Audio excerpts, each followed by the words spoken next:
Natural star নানি তার birthday gift হিসেবে হিট 3 এর টিজার রিলিজ করে সবাইকে আসলেই চমকে দিয়েছে। প্লাস প্রভাসের জন্য তো মনে হয় বড় চ্যালেঞ্জও সেট করে দিল এই নানি। কেন এই কথা বলছি সেটা এই টিজার রিভিউতেই শেয়ার করব। অনেকেই জানেন ডিরেক্টর শৈলাশ কোলানুর হিট ফ্র্যাঞ্চাইজের হিট এবং হিট 2 এই দুইটায় আলাদা আলাদা অ্যাক্টর ছিল। এখন থার্ড কেসে যোগ হয়েছে নানি। জাস্ট টিজারটা কাহিনীর উপর প্লাস নানির ক্যারেক্টারের উপর ফোকাস করে বানানো হয়েছে। ইনফ্যাক্ট ভিলেনকে সেটারও তো দেখানো হয়নি। অ্যান্ড কাহিনী কিন্তু খুব আহামরি ইউনিক কিছু ছিল যে এমন নয়। টিজার দেখে মনেই হচ্ছে কোনো এক সিরিয়াল কিলারের তাণ্ডব থামাতে নানির আবির্ভাব হয়, যে কিনা পুরাই ক্র্যাক একটা পুলিশ অফিসার। লাঠির বাড়িতে সব বদমাশদের করে ঠান্ডা। এন্ড ট্রাস্ট মি ভাই, এখানে নানিকে যেভাবে পোর্ট্রে করা হয়েছে এমন লেভেলে নানিকে আগে কখনোই দেখা যায়নি। স্পেশালি লাস্ট সিন দেখে তো পুরাই মনে হচ্ছিল কিসের মার্কো কিসের রোলেক্স, এই বান্দা তো সবাইকে ফেরে ফুরে দিবে একদম। এন্ড এই জায়গাতেই মনে হচ্ছে প্রভাসের জন্য বড় চ্যালেঞ্জ সেট করে ফেললো নানি। দেখেন এমন ডার্ক র অ্যাকশনওয়ালা মুভির জন্য এখন পর্যন্ত সবাই জানে সন্দীপ রেড্ডি ভাঙ্গার ভিজুয়ালাইজেশন বেস্ট। এন্ড এই কারণে সন্দীপের সাথে প্রভাসের স্পিরিট মুভি নিয়ে অনেকে এক্সাইটেড।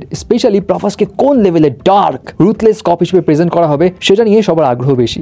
বাট যেহেতু এখন এমন র অ্যাকশনওয়ালা মুভি অনেকেই করছে, আর অলরেডি নানি হিট 3 এর টিজারে দেখিয়ে দিয়েছে ক্র্যাক এবং রুথলেস পুলিশ হলে কেমন হইতে হয়। সো দেখা যাক প্রভাস এই ক্ষেত্রে নানির এই সেট করা বেঞ্চমার্কটা টপকে যেতে পারে কিনা। যদিও টিজার দেখে এত কিছু জাজ করা ঠিক না, বাট হেই এখানে একটা ইন্টারেস্টিং বিষয় বলি, নানি কিন্তু শুধু এখানে অ্যাক্টর হিসেবেই নয়, কো প্রডিউসার হিসেবেও আছে। এবং মজার বিষয় কি জানেন, নানি যখন এখানে যুক্ত হয় তখন এই মুভির পোটেনশিয়ালিটিটা আরো অন্য লেভেলে নিয়ে যাওয়ার জন্য এই মুভির যে ইনিশিয়াল বাজেট ছিল তার থেকেও বেশি বাজেট খরচ করা হয় অ্যাকশন সিকোয়েন্স, এবং সেটার ম্যাক্সিমাম পোর্শন ঢালে হচ্ছে নানি। এবং রিপোর্টস মোতাবেক এই মুভির কস্ট মোটামুটি 100 কোটি রুপির মতো হয়েছে, যেটা নানির ক্যারিয়ারের one of the most expensive movie. And এই মুভিটা মুক্তি পাবে মে মাসের 1 তারিখে। সো আপনারা টিজার দেখে কতটা এক্সাইটেড জানাবেন কিন্তু।